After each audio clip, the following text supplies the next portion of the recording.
to Circle City News. I'm your host, Sophie Hostetler, and thanks for bearing with me lately. I know I haven't been around as often the past month or so, but I'm hoping to hop back in a little bit to the podcast stuff, so thanks for your patience. Ha. I know March is already done and over with, but I wanted to do an episode highlighting women in the sex work industry and kind of like the history behind a lot of sex work. And I thought to make it even more fun, we'd do a list of my favorite sluts in history. So we'll hop right in. And I want to try to do these in like historical order as well. So if I mess some up, whatever. First slut off the bat, which I guess you could classify more as a prostitute for the technical terms back then. But Mary Magdalene, which if you know anything about Christianity and all of those not sex, but sex, SECTS, I think that's how you spell it. Anyway, she was a prostitute who was friends with Jesus, a key follower, if you will, and she's mentioned in the Gospels as a woman who experienced profound transformation and became like a devoted disciple of Jesus. I believe Mary Magdalene is also the woman some conspiracy people believe that Jesus Christ had a child with. So that's some interesting conspiracy theories to jump into. But she's right off the bat. Gotta give respects to Mary Magdalene, toughest whore in the Bible, I guess you could say. Which maybe we could do a whole episode about that. The next one on my list, which I know the girlies out there love, Anne Boleyn. She was the second wife of King Henry VIII. I don't have a date on that, but you could Google it. So the story about Anne Boleyn is that she became a member of like the royal court, and King Henry VIII was like, I want to tap that up essentially. So he divorced his wife, which I think it's one of the first ever divorces from like a royal king, especially back then with like the church being heavily influenced by, the monarchy and everything. So that was super crazy just to get a divorce to marry Anne. And then they had one child together who ended up being a girl, and I believe she had several other pregnancies, but a few miscarriages as well. But she was never able to produce a male heir. So that combined with a charge of treason against her, which I don't know the details, led to her being executed via beheading. So it's tough out here for Anne Boleyn. I feel like a lot of people know that story, at least from like what I see online and how like the girlies talk about Anne Boleyn and Princess Diana and like, popular famous women from the past. But yeah, that just sounds crazy, especially I guess you'd kind of have to let the king get what they want, I guess, in those times, but crazy story. All because she couldn't produce a boy, plus the treason thing, but I think it was more to do with the boy, in my opinion. Our next slut that I recently discovered, I might butcher her name, so please accept my apologies now. Nzinga of Ndongo and Mataba. Again, not sure about that pronunciation. But she was born in what is now considered Angola by Portugal. No, in Africa, I'm sorry. In 1583 is when she was born. And the one site of this article I found about her says that she spent the rest of her life kicking ass and having sex. And I was like, I can get down with this bitch. So her dad died in like 1618, and the slave trade was happening via the Portugal and like in Africa and everything. And so her brother took over as a leader, but he immediately gave all these invaders for the slave trade everything they wanted. So when the Portuguese started ripping people from their homes, she had her brother killed and took over. Which can't say I approve of, but hey, you gotta do what you gotta do, especially back then.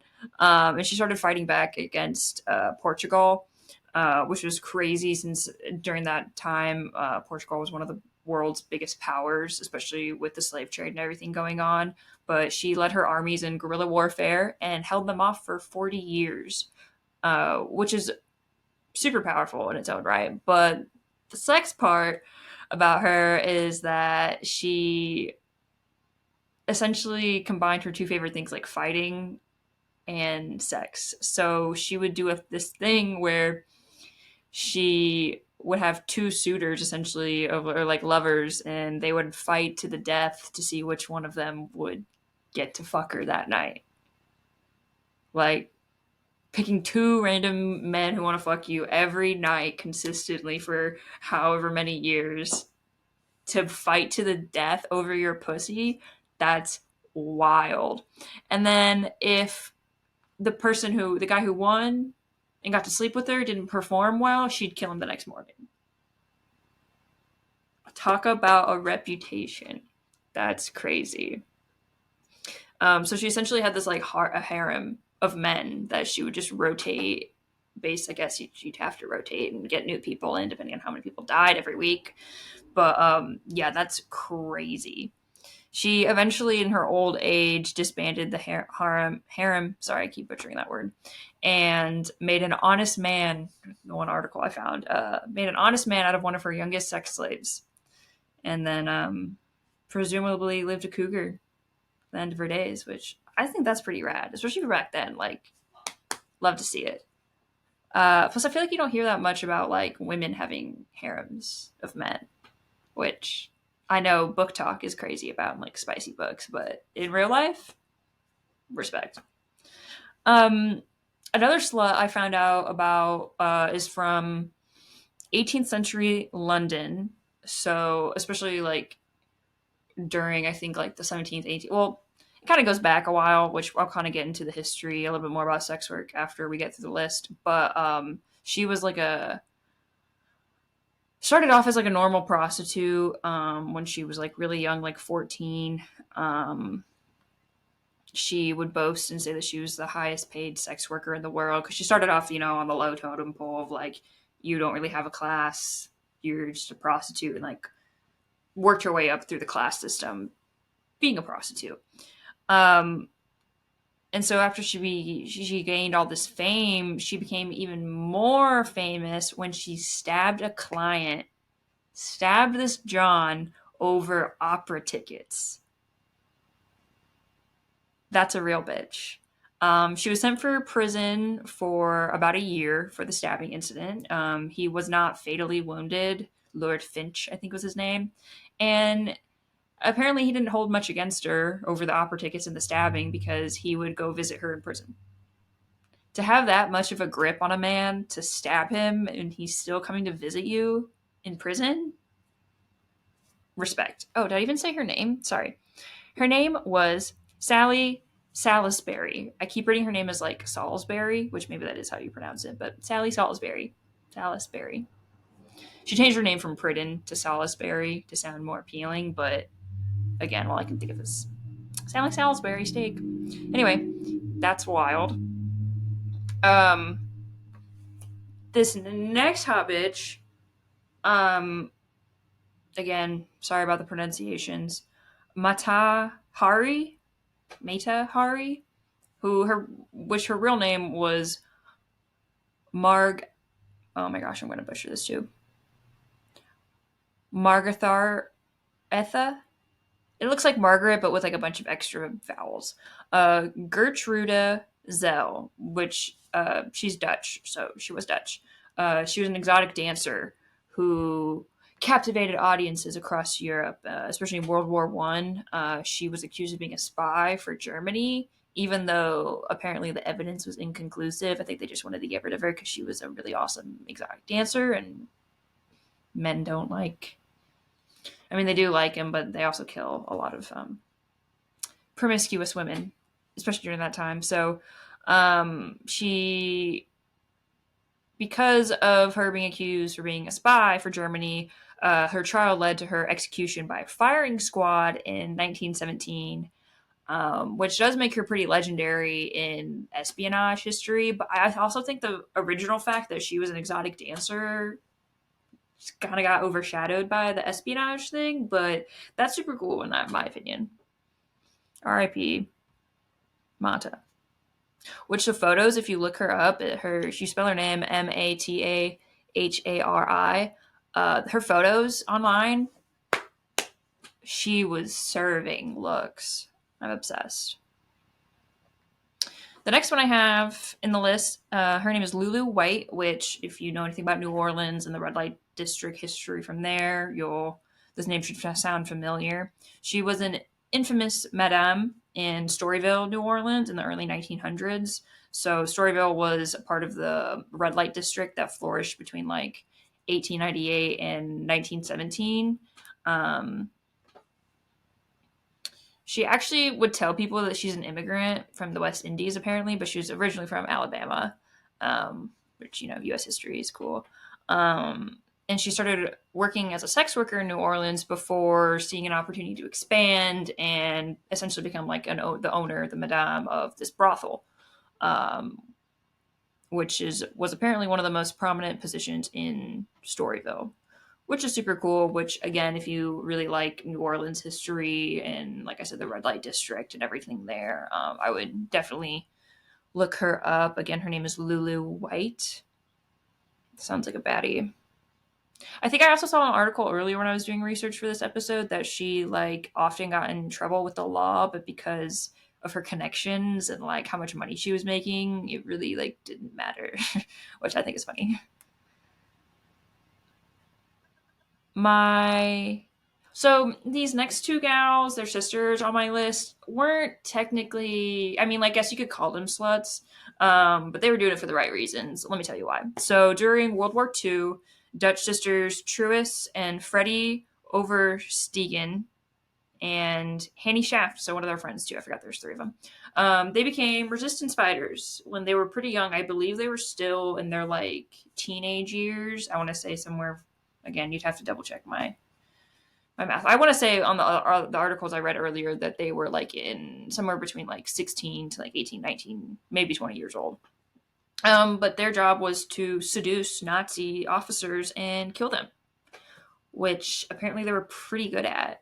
So using, seduce the art of seduction for killing Nazis sounds fucking fire.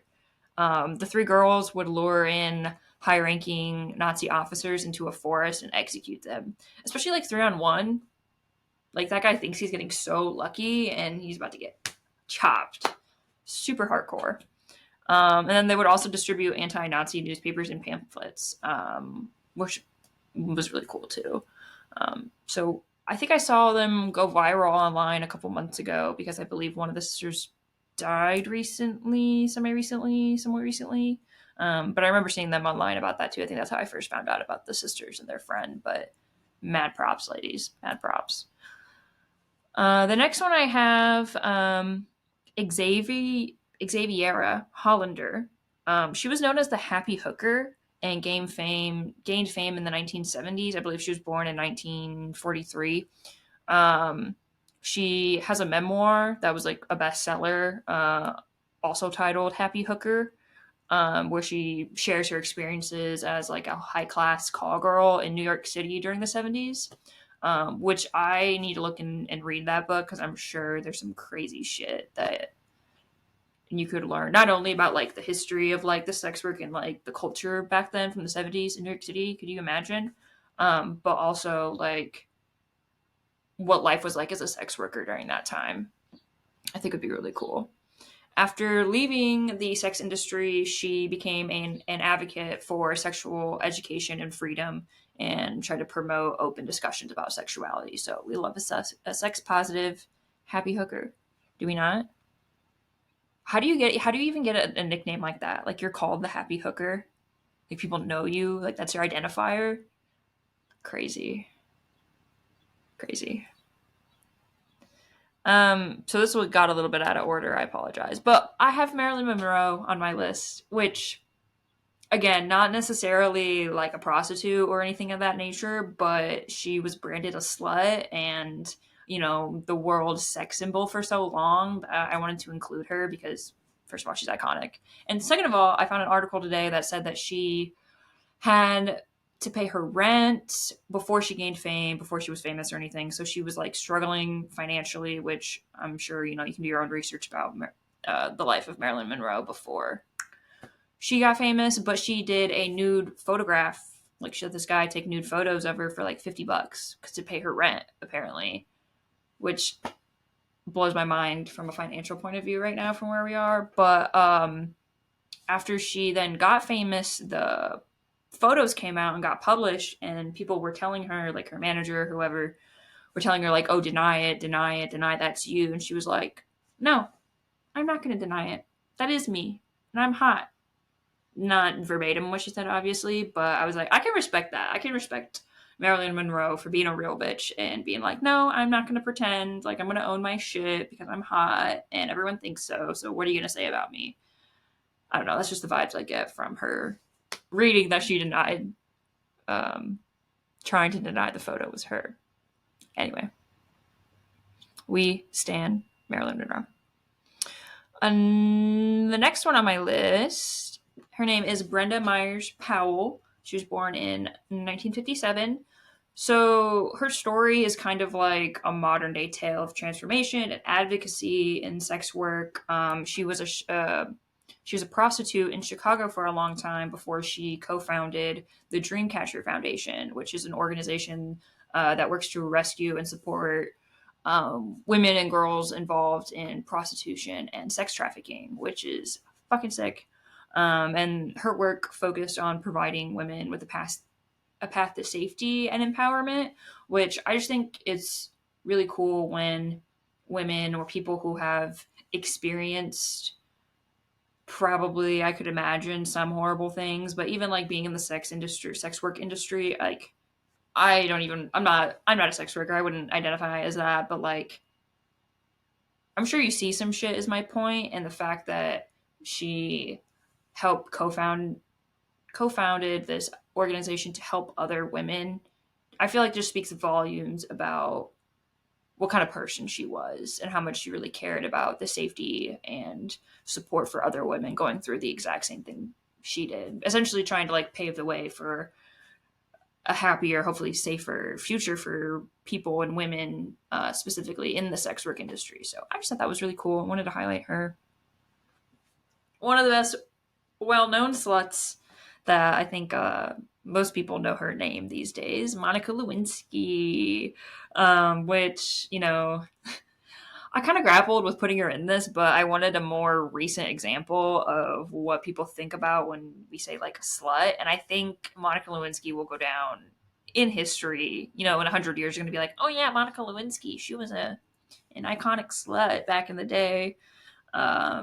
If you don't know, she had an affair with Bill Clinton, and she left the public spotlight after everything came out and he was impeached in the mid 2000s, to go pursue a master's degree in psychology in London. I think she just really needed to get out of the US.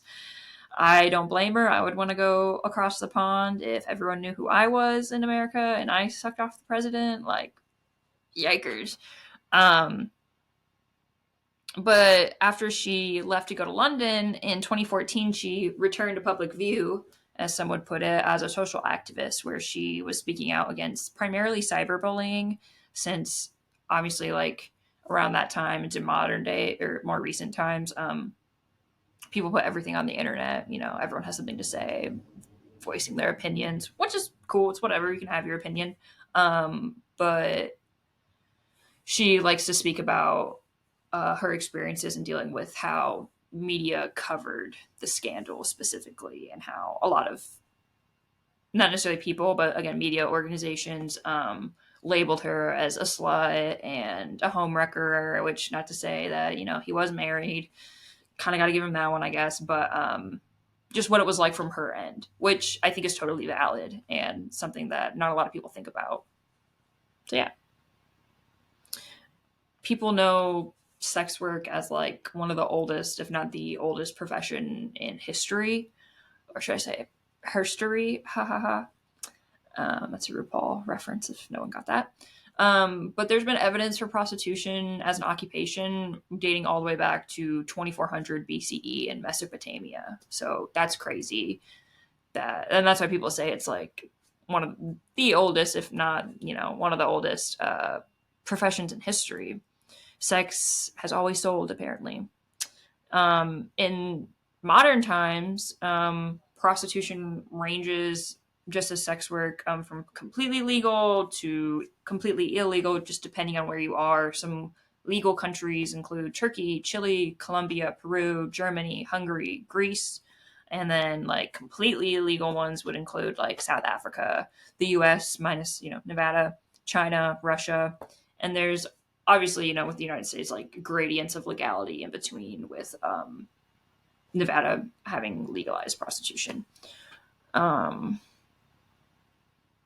Other countries follow what they call the Nordic model, used in nations such as, Sweden, Norway, France, and Canada, which criminalizes the purchase rather than the sale of sex in an effort to try to reduce demand, apparently.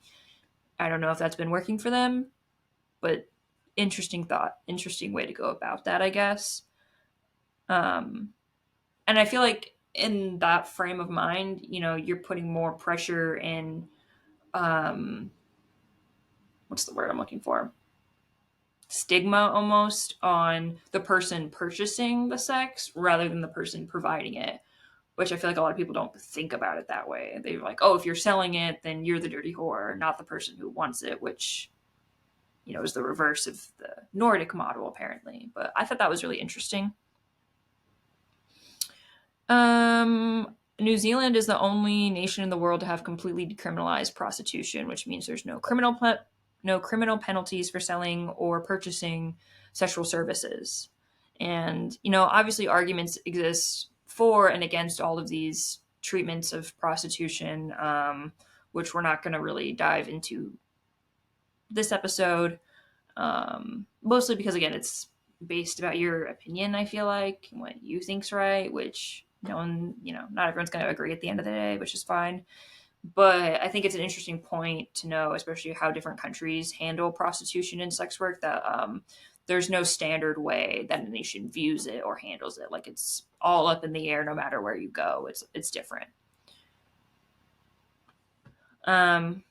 Globally, majority of prostitutes are women, roughly 4 out of 5. And I feel like a lot of times, when someone says prostitute, you immediately assume it's going to be a woman. I guess to say, you immediately assume that the person selling sex is a woman and the person buying sex is a man, which, there's men out there who are prostitutes or escorts and all of those things. And I think gendering prostitutes and the distinguishing is like an interesting way to look at like society and how like the cultural frame and has shifted over time viewing prostitution, since obviously it's been around for forever. Even back in like the Victorian times, prostitutes who were in a lower class were called fallen women, and they were associated with like being criminals and being immoral and indecent, versus like you have high class escorts, which even using a phrase like that or like a different name for it to distinguish the like classes, the classism, I guess, is interesting to think about, because you have these high ranking, or so to speak, like escorts that are for, royalty or people in government and of high status that like didn't get that treatment, obviously, which I think is, again, something to think about. But even in medieval times, I thought it was interesting. I found this fact.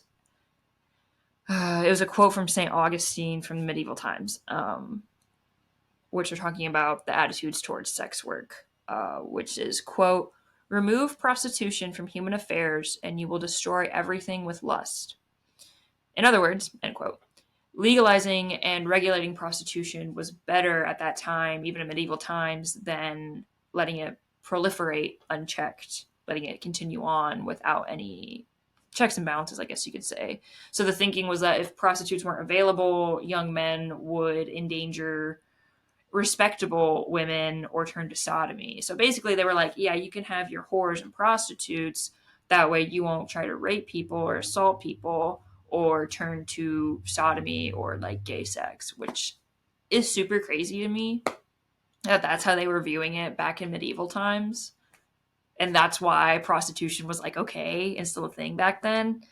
Um, but obviously, throughout time, women have been at times pressured to or forced to go into sex work because they can't financially support themselves, and it was one of the only professions for a long, long time that women could do.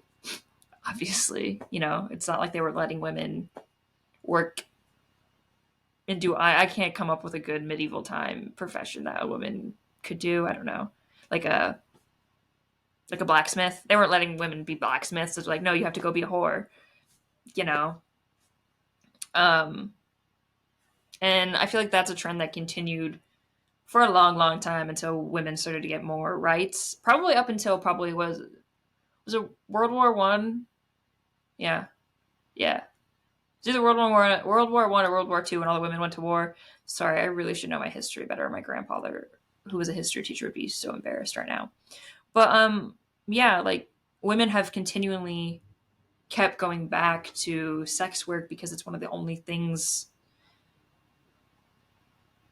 that we could do up until we got rights and could have a bank account and our own lives and be independent. Which, of course, women today are still participating in doing sex work, and I don't think there's anything wrong with that. But there's an interesting discourse on whether or not women have a choice to participate, like willingly do sex work anymore, especially with all the cultural and societal viewpoints and opinions that are out there these days. Not let alone if you start to, I was going to say influence. That's not the word. If you start to let like religion and those types of things like fall into the argument or the discussion as well. Um, Sorry, I started rambling for a second. Let me make sure I know where we're at. Oh, in 1864,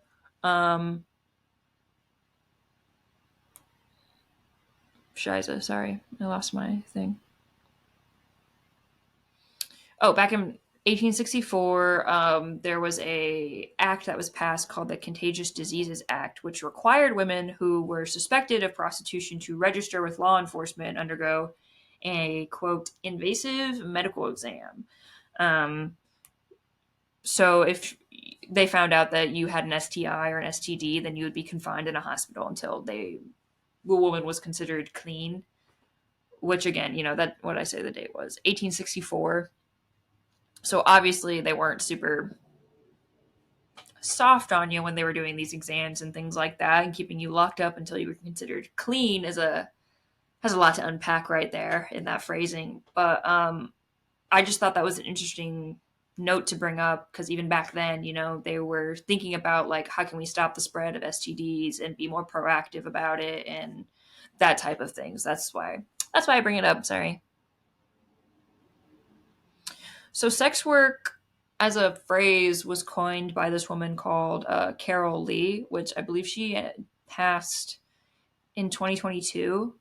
But she was known as the Scarlet Harlot, who was an American artist, author, filmmaker, sex worker, and sex workers' rights activist. And she's credited with coming up with the term sex work and founded Sex Worker Film and Arts Festival, was co-founder of the Bay Swan, the Bay Area Sex Worker Advocacy Network. I believe she lived in San Francisco for quite some time. She was an avid AIDS activist back in the day and came up with a lot of the terminology used at the Women Against Violence and Pornography and Media Conference for the sex industry, or they called it the sex use industry. There's a lot of history that goes with Carol Lee, and I highly recommend that you check her out if you're especially interested in learning more about sex work and especially the history behind it.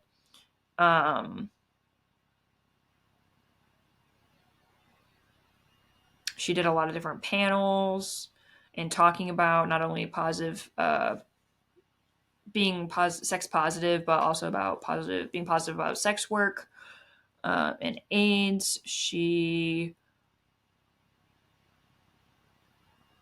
was using the term sex work in some of her one woman plays before the first published use of the word sex worker appeared, which was in 1984 of the Associated Press. In 1997, she wrote an essay titled Inventing Sex Work, that she, quote, I invented sex work, not the activity, of course, the term. This invention was motivated by my desire to reconcile my feminist goals with the reality of my life and the lives of women I knew. I wanted to create an atmosphere of tolerance within and outside the women's movement for women working in the sex industry, end quote. So even with that quote, just again, mad respect to the women who have been constantly fighting for not even equality, but even just support and activism for prostitutes, sluts, whores, sex workers, and anything else under that umbrella. It just gets me all heated up, it makes me also really sad too to know the things that a lot of these women, especially in the past and even in current times, have to go through in regards to sex and whether or not, it really comes down to being your choice or not. It comes down to being a lot of things, I guess. Sorry, I'm starting to overthink in my brain. Let me look over a couple of my other notes before I maybe start to wrap this up. But yeah, that's my slut list. If anybody has any other awesome sluts throughout history, male or female, however they identified, feel free to send us an email, drop a comment. I would love to know more, find more names, more people that help do so much for the sex work industry.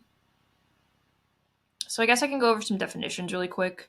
Oh, I guess one of the things I had was just, sex work is work.